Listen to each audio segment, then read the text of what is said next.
સુરતના સિંગણપુરમાં duplicate certificate કેસમાં પોલીસે દિલ્હીથી વધુ એક આરોપીની ધરપકડ કરી છે. દિલ્હીના રાહુલ સૈની નામના આરોપીની ધરપકડ કરવામાં આવી છે.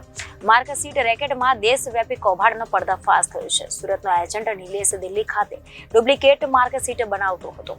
સમગ્ર મામલે પોલીસે એક બાદ એક કુલ 4 લોકોની ધરપકડ કરી છે. લાખો રૂપિયા લઈ ડુપ્લિકેટ માર્કશીટ બનાવવામાં આવતી હોવાનું સામે આવતા પોલીસે ઊંડાણપૂર્વકની તપાસ હાથ ધરી છે. પોલીસે કહ્યું કે રાષ્ટ્રવ્યાપી કૌભાંડ છે. વિદેશ જવા જેમ એજન્ટ હોય તેમાં જે ડોક્યુમેન્ટ જોઈએ છે ત્યારે આ લોકો પાસેથી ડોક્યુમેન્ટ માટે મોકલતા હોય છે. નિલેશ સાવલિયા ગુજરાતનો એજન્ટ હતો. તેની સાથે અલગ અલગ એજન્ટ સંપર્કમાં હતા, જેના આધારે 2 એજન્ટ ઝડપાયા હતા, જેમાં સેલવાસથી હાસિફ જીવાણી અને કેતન જેઠવા પણ સર્ટિની જરૂર હોય તેને નિલેશ પાસે મોકલતા હતા. નિલેશ દિલ્હી અને હરિયાણાના એજન્ટ પાસે મોકલતા કરણ, રાહુલ, મનોજ કુમાર હતા. આ લોકો પાસે ઘણા એજન્ટ નિલેશ જેવા હતા, જેમાં તપાસ કરતા રાહુલ અને સાઇનીની અટક કરવામાં આવી છે. તેના ઘરમાંથી અલગ અલગ 60 ડિગ્રી મળી છે, જેમાં 47 નામ સાથેની છે, બાકીની કોરી છે. રાહુલની કસ્ટડી મંગાઈ છે, જેમાંથી નવા તાર ખુલી રહ્યા છે. દિલ્હી અને હરિયાણાના અમુક લોકો ફેક સર્ટીનો ધંધો કરી રહ્યા છે. ભારતમાં ઘણા લોકોને આવી ડિગ્રી અપાઈ છે. આ સિન્ડિકેટ છે. આ ગેંગના માસ્ટર માઇન્ડ દિલ્હી અને હરિયાણામાં બેઠા છે, જેમની અટક કરાઈ છે. અત્યાર સુધીમાં 217 ડિગ્રી અને સર્ટી જમા કરાયા છે. જેમણે ખોટી રીતે ડિગ્રીનો ઉપયોગ કર્યો છે તેવા પણ 2 વ્યક્તિની ધરપકડ કરવામાં આવી છે. હજુ પણ આમાં ઘણા ઇસમો સંડોવાયેલા હોવાથી રેડ કરવામાં આવી રહી છે. અમુક યુનિવર્સિટીનું ઇન્વોલ્વમેન્ટ હોવાનું પણ બહાર આવ્યું છે. આ લોકોના કોન્ટેક્ટ યુનિવર્સિટીમાં હોય તેવું સામે આવ્યું છે. તેઓ પણ મદદ કરતા હોય તેવું સામે આવ્યું છે. આ લોકો યુનિવર્સિટીની ઓથોરિટી આપતા હોવાનું સામે આવ્યું છે, જેથી હાલ વધુ તપાસ ચાલી રહી છે. અમદાવાદની પણ એક યુનિવર્સિટી સંકળાયેલી હોવાનું સામે આવતા તપાસ હાથ ધરાઈ છે.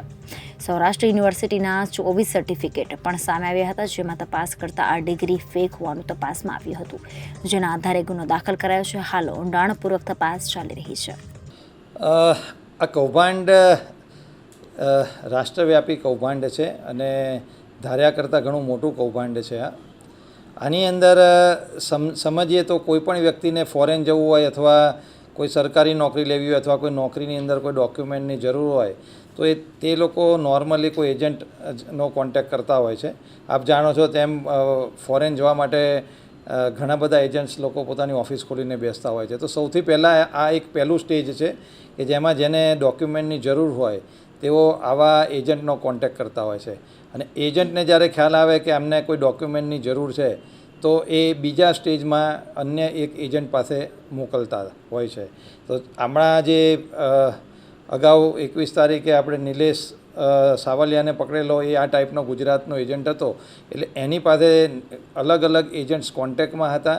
એમાં અમે 2 એજન્ટની ધરપકડ કરેલી છે સિલવાસાથી, જેનું નામ છે હાસિફ જીવાણી અને કેતન જેઠવા.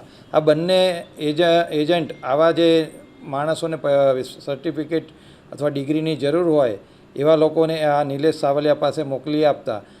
નિલેશ સાવલિયા પછી આવા માણસોનો ડેટા એ લોકોના પૈસા લઈને દિલ્હી અને હરિયાણાના 3 માણસોના નામ અત્યારે અમારી સામે આવેલા છે, જેમાં એકનું નામ છે કરણ, બીજું છે મનોજ કુમાર અને ત્રીજું છે રાહુલ સૈની. આ લોકો પાસે મોકલી આપતા હતા. અને આ રાહુલ સૈની, આ 3 માણસો એવા છે કે જે લોકોને આવા નિલેશ સાવલિયા જેમ ગુજરાતમાં એજન્ટ છે એમ આખા ઇન્ડિયાની અંદર આવા ઘણા બધા એજન્ટ્સ એ લોકોના કોન્ટેક્ટમાં હતા.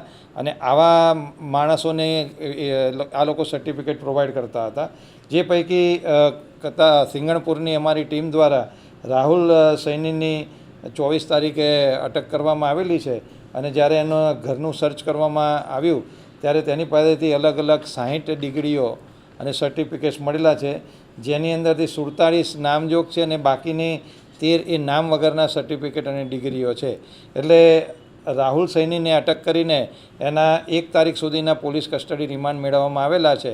અને એની પૂછપરછ કરતાં આગળ પણ નવા તાર ઓપન થાય છે, જેની અંદર દિલ્હીના અને હરિયાણાના અમુક ઈસમો છે જે લોકો આવા ફેક સર્ટિફિકેટનો ધંધો વર્ષોથી કરી રહ્યા છે. અને આ લોકો દ્વારા ભારતમાં ઘણા બધા લોકોને આવા ફેક સર્ટિફિકેટો આપવામાં આવેલા છે. તો આ એક સ્ટેપ બાય સ્ટેપ અલગ અલગ લેવલે એજન્ટ્સનું આખું એક સિન્ડિકેટ છે. અને આના જે માસ્ટર માઇન્ડ છે એ લોકો દિલ્હીમાં અને હરિયાણામાં બેઠેલા છે, જેના માટે અમારી સિંગણપુરની ટીમ અત્યારે દિલ્હી અને હરિયાણાની અંદર રેડો કરી રહેલી છે અને આ માણસોને અટક કરવામાં આવશે. અત્યાર સુધી ટોટલ 217 જેટલી ડિગ્રી અને સર્ટિફિકેટ્સ સિંગણપુર પોલીસ દ્વારા જમા કરવામાં આવેલા છે અને જે લોકો આ ડિગ્રીનો ખોટો ઉપયોગ કરેલો છે એવા 2 ઈસમો છે, જેનું નામ છે દીપક પરાસર અને હાર્દિક પાટીલ, જેની સિલવાસાથી અટક કરવામાં આવેલી છે. આમ અત્યાર સુધી અમે નિલેશ સાવલિયા, આસિફ જીવાણી, કેતન જેઠવા, અમિત પરાસર, હાર્દિક પાટીલ આટલા ઈસમોની ધરપકડ કરેલી છે અને હજુ પણ આની અંદર ઘણા બધા ઈસમો ઇન્વોલ્વ હોય એવું જણાઈ આવેલ છે. એટલે અમારી ટીમો અલગ અલગ રાજ્યની અંદર આની રેડ કરી રહેલી છે. આની અંદર એક વસ્તુ ધ્યાનમાં આવેલી છે કે આમાં યુનિવર્સિટી અમુક છે જે ગુજરાત બહારની છે એ લોકોનું પણ ઇન્વોલ્વમેન્ટ ધ્યાનમાં આવે છે, કારણ કે આ લોકોના ઇન્ટ્રોગેશનમાં એ વસ્તુ ધ્યાનમાં આવેલી હતી કે જે દિલ્હી અને હરિયાણામાં બેઠેલા ઈસમો છે એ લોકોના અમુક કોન્ટેક્ટ યુનિવર્સિટીમાં પણ રહેલા છે અને યુનિવર્સિટીની અંદર એમના અમુક માણસો રોકેલા છે. એટલે એ એમના દ્વારા સર્ટિફિકેટ આપવામાં મદદ કરવામાં આવતી હતી અને જ્યારે કોઈપણ એજન્સી અથવા ફોરેનની યુનિવર્સિટી આવા સર્ટિફિકેટનું વેરિફિકેશન કરવામાં આવે ત્યારે યુનિવર્સિટી દ્વારા પણ આવી ડિગ્રી અને સર્ટિફિકેટને એ લોકો ઓથોરાઇઝ કરી આપતા હતા. એટલે આ એક રાષ્ટ્રવ્યાપી બહુ મોટું કૌભાંડ છે અને સિંગણપુર પોલીસ અને અમારી ડીસીપી ઝોન 3ની ટીમ મહેરબાન પોલીસ કમિશનર સાહેબની સૂચનાથી એની તપાસ આગળ કરી રહેલી છે. Reporter Hitesh Prajapati, Janadesh news, Surat.